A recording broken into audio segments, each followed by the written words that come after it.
Hello दोस्तों, आप सभी का हमारे YouTube चैनल पर स्वागत है। दोस्तों, आज के इस वीडियो में हम लोग एक बहुत ही महत्वपूर्ण टॉपिक मध्यकालीन भारत से संबंधित दिल्ली सल्तनत को हम लोग पढ़ने जा रहे हैं। इस चैप्टर में हम लोग इस टॉपिक में हम लोग दिल्ली सल्तनत की स्थापना, उसके प्रमुख वंशों को, उसके प्रमुख वंशों के प्रमुख शासकों और उसके प्रशासन के बारे में हम लोग इसमें पढ़ेंगे। चलिए शुरू करते हैं और देखते हैं दिल्ली सल्तनत की स्थापना कैसे और किसके द्वारा की गई और इसमें प्रमुख शासक कौन कौन से हुए हैं उसके बारे में हम लोग देखते हैं। चलिए शुरू करते हैं। सबसे पहले हम लोग बात करते हैं कि दिल्ली सल्तनत की स्थापना कैसे हुई। तो एक इतिहासकार है जिनका नाम क्या है, मोहम्मद हबीब। ठीक है, क्या नाम है इनका? इनका नाम है मोहम्मद हबीब। इनका कहना है कि दिल्ली सल्तनत जो है, दिल्ली सल्तनत, इसकी स्थापना की हम लोग बात करें, दिल्ली सल्तनत, इसकी स्थापना के बारे में मोहम्मद हबीब कहते हैं कि दिल्ली सल्तनत का जो जन्म है वो 1192 ईस्वी में जो तराइन का युद्ध हुआ, ठीक है, तराइन का द्वितीय युद्ध हुआ, उसमें क्या हुआ, दिल्ली सल्तनत का जन्म हुआ। किसका कहना है? तो इतिहासकार मोहम्मद हबीब का कहना है कि जो यहाँ पर दिल्ली सल्तनत है इसका जन्म कब हुआ? तो तराइन के द्वितीय युद्ध में मोहम्मद गोरी ने जब पृथ्वीराज चौहान को पराजित किया, उसी से ही माना जाता है कि दिल्ली सल्तनत की स्थापना तराइन के द्वितीय युद्ध के बाद ही हुई है। ठीक है, उसके अलावा इनका कहना यह है कि 1526 में, ठीक है, 1526 ईस्वी में पानीपत के जो प्रथम युद्ध, पानीपत का जो प्रथम युद्ध हुआ, ठीक है, पानीपत का जो प्रथम युद्ध हुआ उसमें किसमें? तो पानीपत के प्रथम युद्ध जिसमें बाबर और इब्राहिम लोदी के बीच ये जंग हुआ था, जिसमें बाबर ने इब्राहिम लोदी की हरा करके और एक नए राजवंश यानी मुगल वंश की स्थापना की। और इसे पानीपत के ये प्रथम युद्ध है, इसे मोहम्मद हबीब क्या कहते हैं? दिल्ली सल्तनत के बारे में कहते हैं कि दिल्ली सल्तनत ने अपनी अंतिम सांस कहाँ पर ली? तो वो पानीपत के प्रथम युद्ध यानी 1526 में दिल्ली सल्तनत ने अपनी अंतिम सांस ली। यानी इसका जन्म कब हुआ इतिहासकार हबीब के अनुसार? तो इसका जन्म जो है तराइन के द्वितीय युद्ध में मोहम्मद गोरी के विजय के साथ ही इसकी स्थापना हुई। और इसका जो अंतिम सांस यानी ये कब खत्म हो गया? तो कहा जाता है मोहम्मद हबीब के अनुसार कि 1526 में जो पानीपत का प्रथम युद्ध हुआ, जिसमें बाबर ने इब्राहिम लोदी को पराजित करके एक नए वंश मुगल वंश की स्थापना की, जिसके कारण क्या हुआ कि दिल्ली सल्तनत का पतन हो गया। अब इसी को हमको देखना है कि ये 1192 में किसके बीच युद्ध हुआ और किस तरह से मोहम्मद गोरी ने भारत में अपने साम्राज्य का विस्तार किया और नए वंश, नए जो यहाँ पर दिल्ली सल्तनत है इसकी स्थापना कैसे हुई उसको हम लोग देख लेते हैं। इसकी बात करें तो गौर वंश के, ठीक है, गौर वंश का शासक था कौन? तो ये जो मोहम्मद गोरी है, मोहम्मद गोरी जो है ये कहाँ का शासक था? तो ये मोहम्मद गोरी मुख्यतः गौर वंश का शासक था। कहाँ का? तो ये गौर वंश का शासक था। वर्तमान में ये अफगानिस्तान के क्षेत्र में पड़ता है। वहीं का क्या था, ये शासक था कौन? मोहम्मद गोरी। इसने अपना विस्तार, जो अपने साम्राज्य का विस्तार भारत के क्षेत्रों तक करने के सोचा था, इसलिए इसने क्या किया कि 1175 में इसने सबसे पहले भारत पर हमला किया। कहाँ पर? तो मुल्तान में, यानी भारत पर तुर्कियों द्वारा यानी मोहम्मद गोरी के द्वारा किया गया ये पहला आक्रमण था, जो कब हुआ? 1175 ईस्वी में। किसके द्वारा किया गया? तो ये मोहम्मद गोरी के द्वारा मुल्तान के क्षेत्र पर भारत पर पहली बार आक्रमण किया। उसके अलावा 1176 ईस्वी में क्या हुआ कि इसने उच्च के क्षेत्र पर, यानी मुल्तान के पास ही एक जगह है, वहां क्या है, उसका नाम है उच्च, उस क्षेत्र पर क्या किया, इसने हमला किया और उच्च के क्षेत्र को क्या किया, इसने जीत लिया। लेकिन ये क्या हुआ कि 1178 में, 1178 ईस्वी में इसने सोचा कि जिस तरह से महमूद गजनवी ने गुजरात के क्षेत्र पर आक्रमण किया था और अत्यधिक मात्रा में धन दौलत को लूटा था, उसी के रास्ते का अनुसरण करते हुए हम भारत पर हमला करें। इसलिए इसने क्या किया कि 1178 में गुजरात के क्षेत्र पर इसने हमला किया और वहां के जो शासक थे अनहिलवार के चालुक्य, ठीक है, अनहिलवार के जो चालुक्य वंश के शासक थे, नाम क्या था? नाम था भीम द्वितीय। ठीक है, नाम क्या था? भीम द्वितीय। और ये अपनी माँ नायिका देवी के संरक्षण में, यानी विधवा जो इनकी माँ थी नायिका देवी के संरक्षण में क्या कर रहे थे, ये शासन कर रहे थे। लेकिन जैसे ही मोहम्मद गोरी ने ये 1178 में गुजरात के क्षेत्र पर हमला किया, तो क्या हुआ, यहाँ पर नायिका देवी ने अपने बेटे भीम द्वितीय के साथ मिलकर के माउंट आबू के निकट, कहाँ पर? तो राजस्थान में जो माउंट आबू है, माउंट आबू के निकट क्या किया, मोहम्मद गोरी की सेना को हरा दिया। और मोहम्मद गोरी की ये भारत में पहली हार थी। ये क्या था? ये भारत के क्षेत्र में मोहम्मद गोरी की ये पहली हार थी। उसके बाद क्या हुआ कि ये जो मोहम्मद गोरी है इसने अपना रास्ता बदल लिया और अन्य क्षेत्र से होकर के इसने भारत पर हमला करना शुरू कर दिया। धीरे धीरे इसने लाहौर जीता। लाहौर जीतते हुए इसने क्या किया, बाद में इसने 1191 ईस्वी में 1191 ईस्वी में क्या किया, तराइन के क्षेत्र में, कहाँ पर, तो तराइन के क्षेत्र में पानीपत, ये किसे क्या कहता है, इसे तराइन का प्रथम युद्ध कहता है। इसे क्या कहता है, तराइन के मैदान में जो युद्ध हुआ उसे तराइन का प्रथम युद्ध कहता है, जिसमें मोहम्मद गोरी और पृथ्वीराज तृतीय, कौन, मोहम्मद गोरी और पृथ्वीराज तृतीय के बीच क्या हुआ, ये युद्ध हुआ था। मोहम्मद गोरी और राजपूत शासक पृथ्वीराज तृतीय, जिसे राय पिथौरा के नाम से भी जाना जाता है, उसके बीच क्या हुआ, ये यहाँ पर युद्ध हुआ, जिसमें मोहम्मद गोरी की सेनाएं क्या हुई, बुरी तरह पराजय का सामना उसे करना पड़ा। और इसमें पृथ्वीराज तृतीय ने, चौहान वंश के शासक पृथ्वीराज तृतीय की क्या हुई, इसमें विजय हुई और मोहम्मद गोरी की इसमें हार हो गई। और मोहम्मद गोरी के द्वारा ये भारत में ये दूसरी उसकी हार थी। पहली कहाँ पर, तो पहली ये माउंट आबू के पास यहाँ पर भीम द्वितीय के द्वारा, और दूसरी हार उसकी कहाँ पर हुई, तो 1191 ईस्वी में इसने पृथ्वीराज चौहान से क्या हुई, तराइन के मैदान में, तराइन के प्रथम युद्ध में इसकी हार हो गई। लेकिन गौरी वापस चला गया, गौर, लेकिन वो ऐसे ही बैठा नहीं रह गया, उसने तैयारी की और फिर से 1192 ईस्वी में, कब, 1192 ईस्वी में क्या हुआ, इसने फिर से भारत पर हमला कर दिया। और ये भी युद्ध कहाँ हुआ, ये तराइन के मैदान में ही हुआ। कहाँ पर हुआ, तो ये तराइन के मैदान में ही हुआ था, इसलिए इसे क्या कहता है, इसे तराइन का द्वितीय युद्ध के नाम से आता है। किस नाम से, तो इसे तराइन के द्वितीय युद्ध के नाम से जाना जाता है। और पृथ्वीराज चौहान की गलती ये थी कि उसको लगा कि अब जो है गौरी वापस नहीं आएगा, अब तुर्क आक्रमण भारत पर नहीं होगा। लेकिन क्या हुआ कि एक साल बाद फिर से मोहम्मद गोरी ने अपनी सेना को तैयार करके फिर से पृथ्वीराज चौहान के साथ क्या किया, युद्ध किया। और तराइन के इसी द्वितीय युद्ध में क्या हुआ, पृथ्वीराज चौहान की सेना को मोहम्मद गोरी ने हरा दिया और वहां पर क्या किया, पृथ्वीराज को कैद कर लिया। फिर वहां पर अपने एक गुलाम, जिसका क्या नाम था, इसका नाम था कुतुबुद्दीन ऐबक। किसका नाम क्या था, तो इसका नाम था कुतुबुद्दीन ऐबक। उसको क्या किया इसने, कोहराम, ठीक है, कहां पर, तो कोहराम का इसे गवर्नर बना दिया। और वापस कहाँ चला गया, तो वापस चला गया गौर, यानी गौर के शासन को संभालने के लिए गौरी अपने गुलाम कुतुबुद्दीन ऐबक को भारत के जीते हुए क्षेत्र के प्रशासन संभालने के लिए यहाँ पर रख दिया और वापस कहाँ चला गया, गौर चला गया। और कुतुबुद्दीन ऐबक कौन था, तो कुतुबुद्दीन ऐबक की बात करें तो ये मोहम्मद गोरी का बहुत ही प्रिय गुलाम था, यानी उसका क्या था, ये गुलाम था, यानी उसका ये दास था। और ये क्या हुआ कि कुतुबुद्दीन ऐबक ने जो दिल्ली भारत का जो क्षेत्र गोरी ने जीता था उसका बहुत बेहतर तरीके से क्या किया, उसने उसको संभाला और नए क्षेत्रों में क्या किया, उसने जीतना शुरू किया। उसके अलावा क्या हुआ कि 1192 में तराइन का द्वितीय युद्ध हुआ। फिर जस्ट उसके बाद 1194 ईस्वी में फिर दोबारा क्या हुआ कि मोहम्मद गोरी भारत आया और जो कन्नौज के शासक थे, यानी गहरवाल वंश, ठीक है, गहरवाल वंश के जो शासक थे, जो कन्नौज पर शासन कर रहे थे, उनका क्या नाम था, तो नाम था जयचंद, ठीक है, जयचंद। इसको भी क्या किया, मोहम्मद गोरी ने चंदावर के युद्ध में क्या किया, इसने इसको भी पराजित कर दिया। कहां पर, तो चंदावर के युद्ध में इसने क्या किया, इसको भी पराजित कर दिया। और जयचंद ने क्या किया था, जब पृथ्वीराज चौहान के साथ अनेक राजपूत शासकों ने या अन्य राज्यों ने मिलकर के मोहम्मद गोरी के खिलाफ लड़ा था, उस वक्त क्या हुआ था, जयचंद क्या था, उन सबसे अलग था, उसने पृथ्वीराज चौहान का साथ नहीं दिया और उससे क्या हुआ, पृथ्वीराज चौहान की हार हो गई। लेकिन जब यहाँ पर 1194 में जयचंद पर हमला हुआ मोहम्मद गोरी का, तो इस वक्त भी क्या हुआ, जब इसने किसी का साथ नहीं दिया तो अन्य राज्यों ने भी क्या किया, इसका साथ नहीं दिया। और ये क्षेत्र भी क्या हुआ, कन्नौज का क्षेत्र है, ये भी क्या हुआ, ये मोहम्मद गोरी के नियंत्रण में आ गया। और मोहम्मद गोरी ने फिर इसको जीत कर क्या किया, अपने गुलाम कुतुबुद्दीन ऐबक को ये सब करके वापस गौर चला गया। और कुतुबुद्दीन ऐबक ने फिर क्या किया, 1205 ईस्वी तक, यानी 1205 ईस्वी तक गौरी के इस साम्राज्य को अच्छी तरह संभाला और उसको प्रशासन बहुत अच्छी तरह से चलाया, ठीक है। उसके अलावा अन्य क्षेत्रों में भी क्या किया, कुतुबुद्दीन ऐबक ने जीता।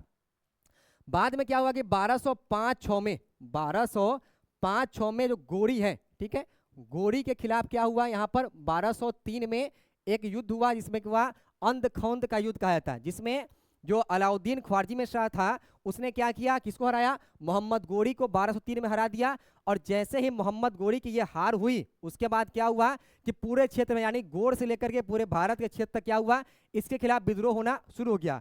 और उसी के लिए क्या हुआ कि 1205-6 में भी ये लाहौर के क्षेत्र में, ठीक है, लाहौर के क्षेत्र में यहाँ पर जो ये क्षेत्र था, यहाँ पर क्या हुआ, खोखरों ने, यानी इस्माइल खोखरों ने क्या किया, गोरी के खिलाफ यहाँ पर विद्रोह कर दिया और इसी विद्रोह को दबाने के लिए गोरी क्या हुआ, वापस भारत आया और यहाँ क्या किया इसने, गोरी ने क्या किया, इसके सेनाओं ने मिलकर के खोखरों को पराजित किया एक युद्ध में। और जब वापस गोरी जा रहा था गौर तो क्या हुआ, रास्ते में वहां पर खोखरों ने मिलकर के गोरी की हत्या कर दी। क्या हुआ, गोरी की इसकी हत्या कर दी गई 1205 में खोखरों के द्वारा।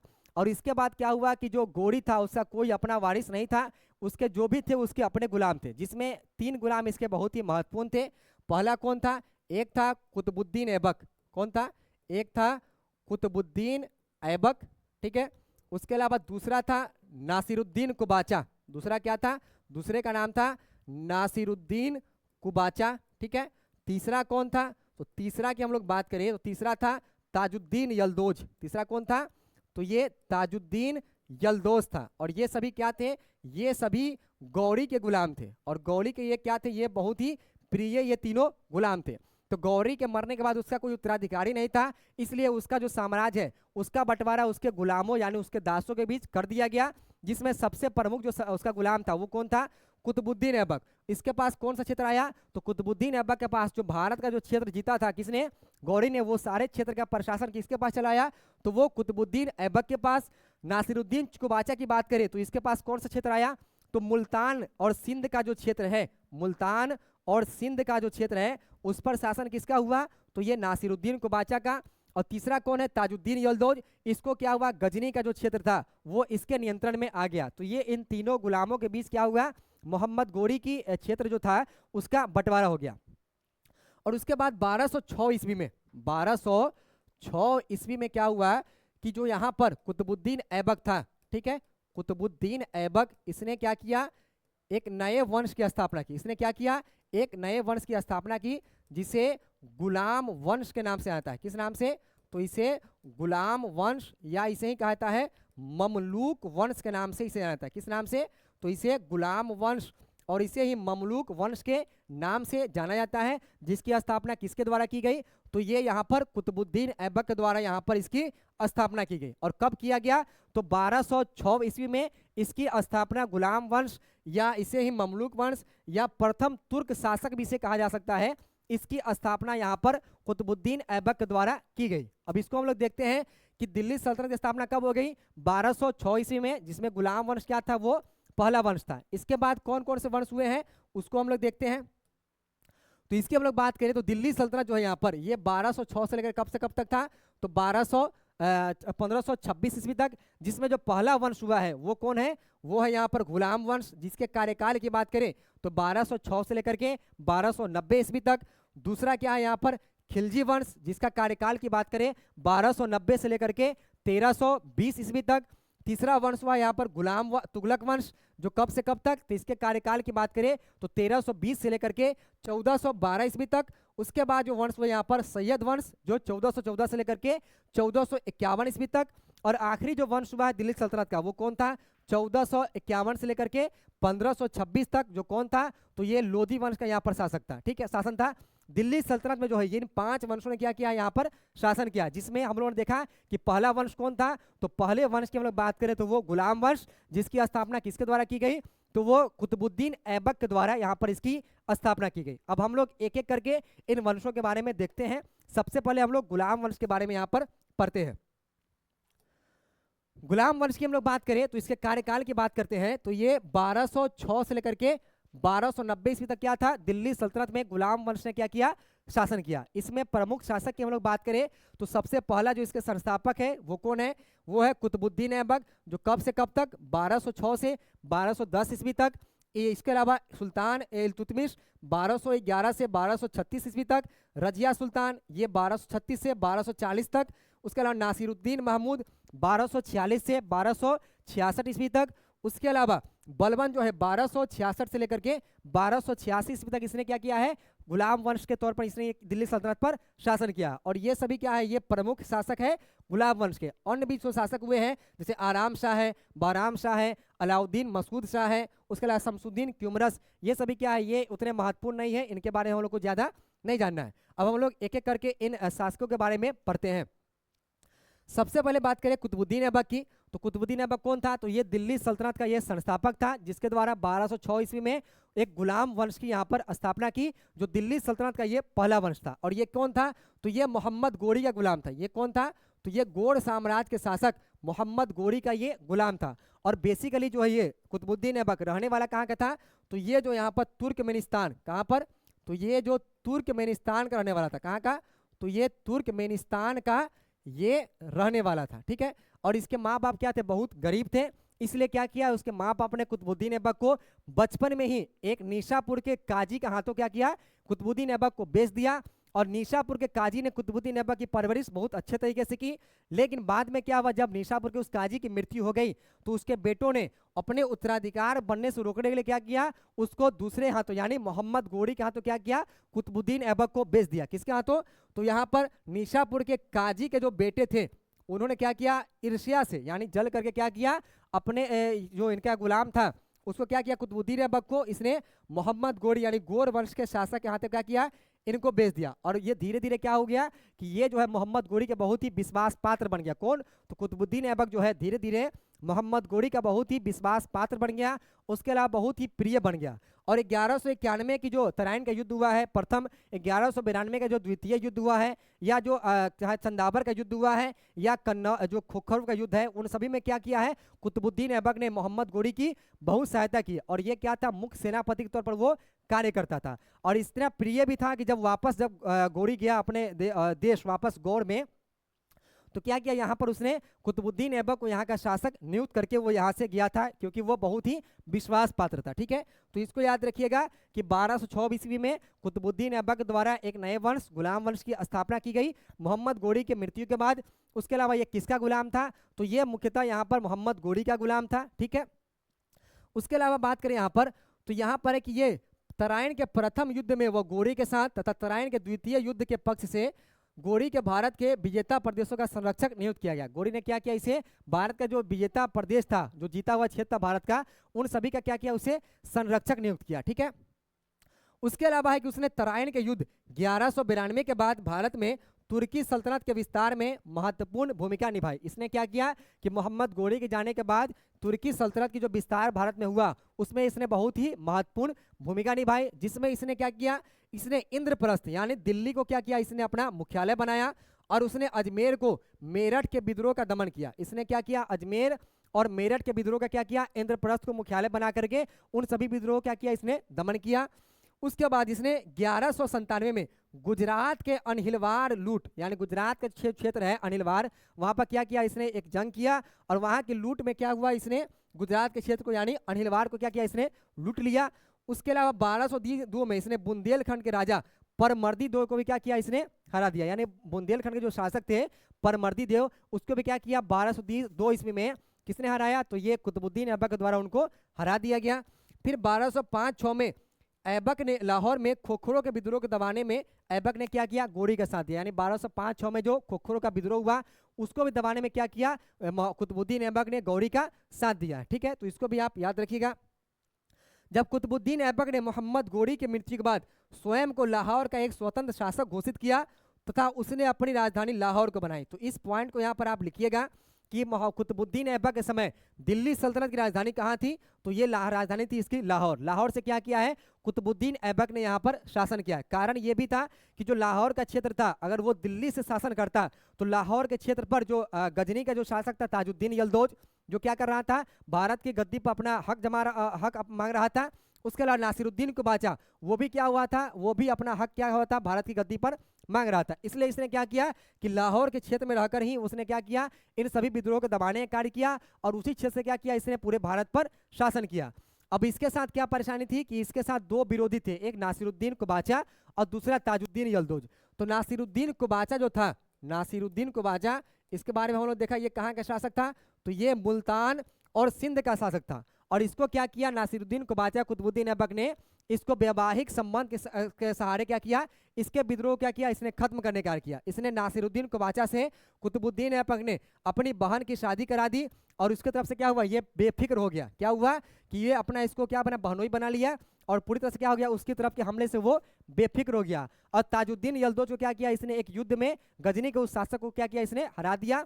और ये पूरी तरह से अपने आप को क्या किया इसने, जो गजनी का जो क्षेत्र था और गोर के क्षेत्र से क्या किया, अपने आप को पूरी तरह से इसने अलग कर लिया। ठीक है, आगे है कि एक नए वंश गुलाम वंश जिसे ममलूक वंश भी कहा जाता है कि उसकी स्थापना किसके द्वारा की गई, तो 1206 में कुतुबुद्दीन ऐबक के द्वारा इसकी स्थापना की गई। ठीक है, उसके अलावा बात करें यहाँ पर कि कुतुबुद्दीन ऐबक राज्याभिषेक कब हुआ, तो ये 24 जून 1206 ईस्वी में, कहाँ पर, तो लाहौर में, इसको याद रखिएगा।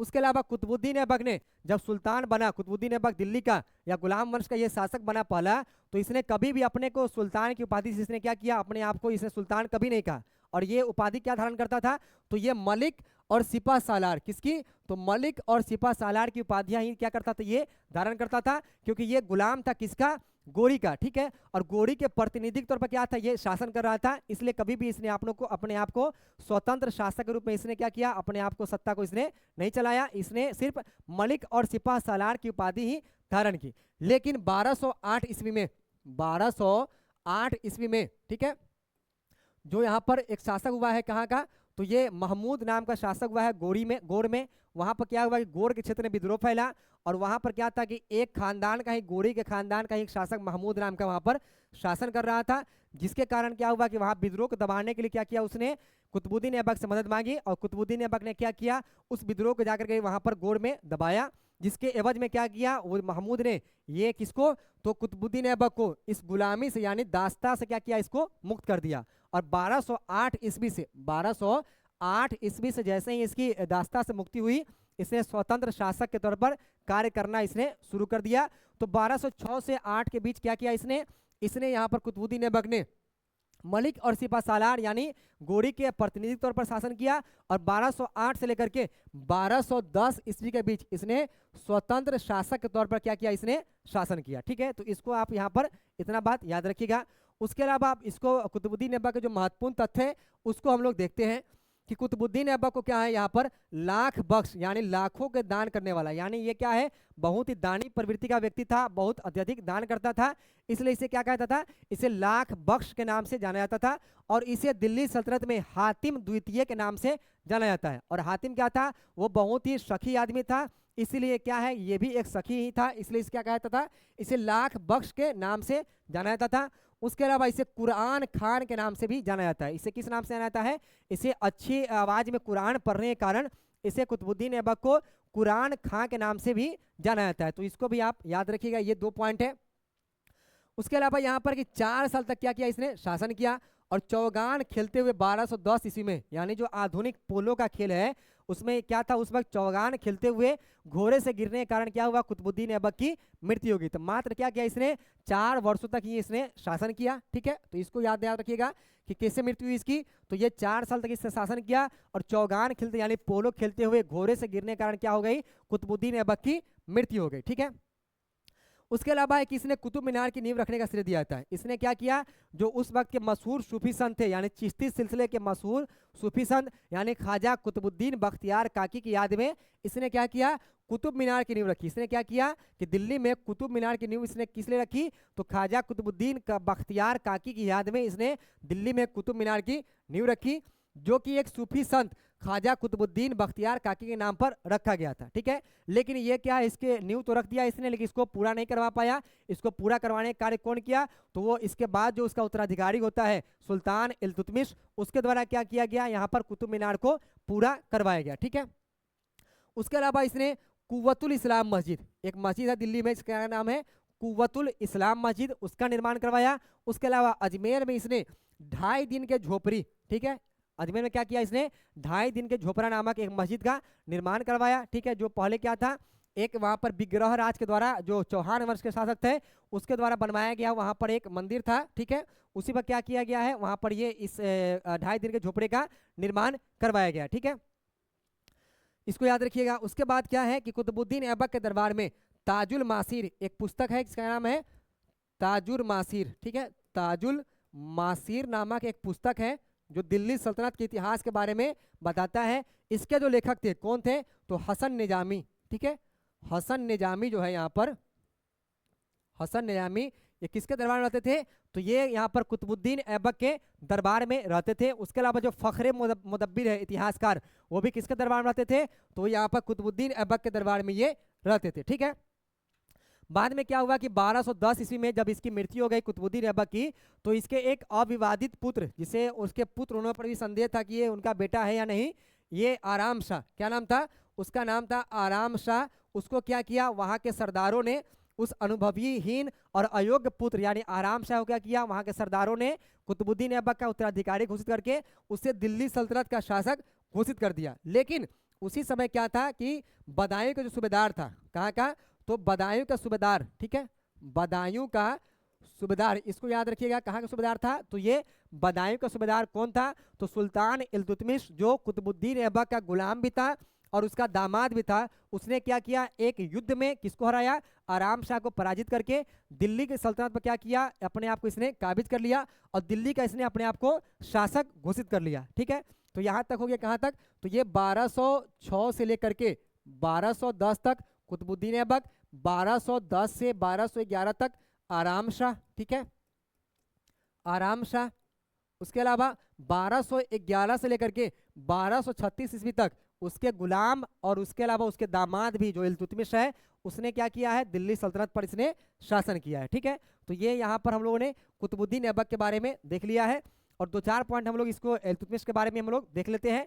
इल्तुतमिश की हम लोग बात करें तो ये जो मुख्यतः यहाँ पर ये क्या था, ये कुतुबुद्दीन ऐबक का गुलाम था, उसके अलावा दामाद भी था और इसका क्या हुआ, ये उत्तराधिकारी भी हुआ। ये क्या हुआ, गुलाम भी था, दामाद भी था और उत्तराधिकारी भी हुआ। और इसको क्या किया था कुतुबुद्दीन ऐबक ने, गुजरात की लूट से जो 1 लाख जीतल प्राप्त हुआ था, 1 लाख मुद्रा, उससे क्या किया था, इल्तुतमिश को खरीदा था।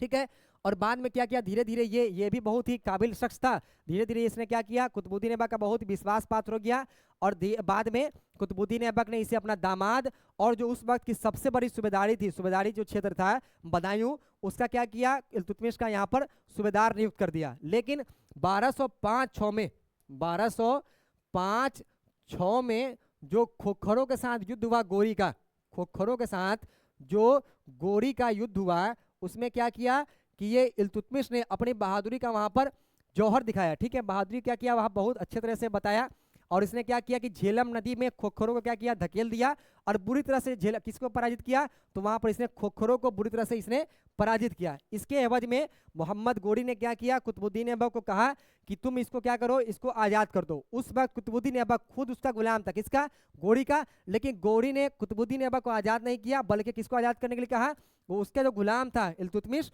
उसको कहा कि कुतुबुद्दीन ऐबक को तुम वहां पर आज़ाद कर दो और अपने सामने ही उसका मुक्ति पत्र भी गोरी ने क्या किया था, उसको लिखवाया था। और बाद में यही जो है इल्तुतमिश, बाद में कुतुबुद्दीन ऐबक क्या होता है, ये उत्तराधिकारी बनता है और 1211 से लेकर के 1236 ईस्वी तक इसने क्या किया है, दिल्ली सल्तनत में यानी गुलाम वंश के शासक के तौर पर इसने शासन किया है। ठीक है, उसके अलावा इसे ही क्या कहता है, दिल्ली सल्तनत का वास्तविक संस्थापक कहता है। इसे क्या कहता है, इसे दिल्ली सल्तनत का वास्तविक संस्थापक कहता है। क्यों कहता है, क्योंकि लाहौर से यानी जो कुतुबुद्दीन ऐबक था वो कहाँ से शासन कर रहा था, तो वो लाहौर से शासन कर रहा था और इल्तुतमिश ने क्या किया, दिल्ली अपनी राजधानी बनाया। क्या किया इसने, दिल्ली को अपनी राजधानी बनाया, लाहौर को छोड़ करके इसने दिल्ली को अपनी राजधानी बनाया, इसलिए इसे क्या कहता है, इससे दिल्ली सल्तनत का वास्तविक संस्थापक भी कहा जाता है। उसके अलावा इसने क्या किया, इसने सिक्के ढलवाए। इसने क्या किया, सबसे पहले अपने नाम का इसने सिक्के ढलवाया, उससे पहले कुतुबुद्दीन ऐबक ने अपने नाम का सिक्का नहीं ढलवाया था। इसलिए इन सभी कारणों से क्या कहा जाता है, इल्तुतमिश को यहाँ दिल्ली सल्तनत का वास्तविक संस्थापक भी कहा जाता है। उसके अलावा इसे गुलामों का गुलाम भी कहा जाता है। इसे क्या कहता है, इसे गुलामों का गुलाम भी कहा जाता है, क्योंकि ये कुतुबुद्दीन ऐबक का गुलाम था और कुतुबुद्दीन ऐबक मोहम्मद गौरी के गुलाम थे। ठीक है, तो इसको भी, इस पॉइंट को आप याद रखिएगा।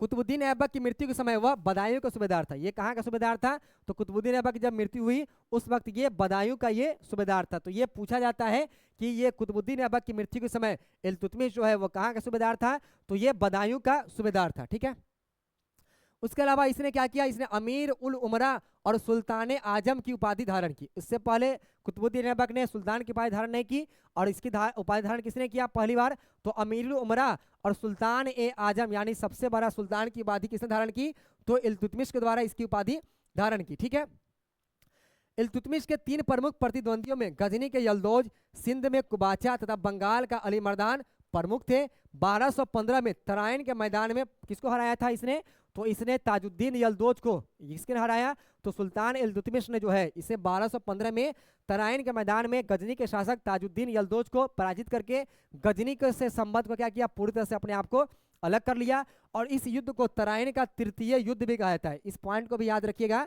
तराइन का तृतीय युद्ध किसे कहा जाता है, तो 1215 में यह युद्ध लड़ा गया जिसमें सुल्तान इल्तुतमिश ने किसको हराया, तो हराया यहाँ पर इसने ताजुद्दीन यलदोज यानी गजनी के शासक ताजुद्दीन यलदोज को इसने पराजित किया। उसके अलावा नासिरुद्दीन कुबाचा भी क्या था, इसके लिए यहाँ पर मुसीबत उत्पन्न कर रहा था, इसलिए इसने क्या किया, इसको भी एक युद्ध में हराया और वो क्षेत्र छोड़ कर कहाँ चला गया, ये वानी मुल्तान का क्षेत्र छोड़कर ये भाग गया। और बाद में क्या हुआ, जब वहाँ से जो कहा था उसको जलालुद्दीन मकबरनी जो अलाउद्दीन ख्वारज़मी शाह का बेटा था, वो जब हिंद में आया यहाँ पर भारत में, तो वो क्या हुआ, उसके कारण धीरे धीरे इसकी सत्ता भी क्या हो गया, नासिरुद्दीन कुबाचा की वो खत्म होने लगी।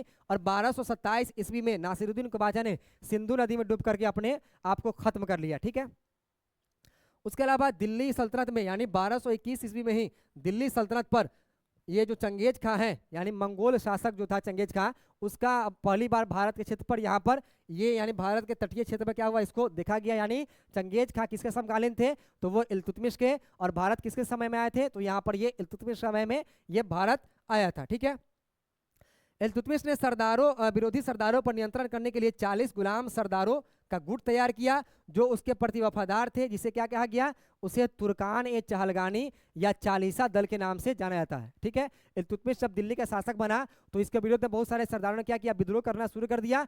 तो उन सरदारों पर, ठीक है, उन कुतबी और मोइजी अमीरों को नियंत्रित करने के लिए क्या किया, इसने एक अपना अलग गुट तैयार किया जिसे क्या कहा जाता था, जिसे चालीसा दल यानी तुर्कान ए चहलगानी के नाम से जाना जाता था, जिसमें 40 गुलाम को क्या किया था, इसने अपने गुलामों को वहां पर इसने उसमें नियुक्त कर दिया था। ठीक है, इसे क्या कहा जाता था, इसे चालीसा दल के नाम से इसे जाना जाता है। ठीक है, तो आज के लिए हम लोग बस इतना ही रहने देते हैं। इसके बाद का जो बचा हुआ टॉपिक है उसको हम लोग अगले क्लास में उसको कंप्लीट कर लेंगे। ठीक है, आज के लिए बस इतना ही। बहुत बहुत शुक्रिया।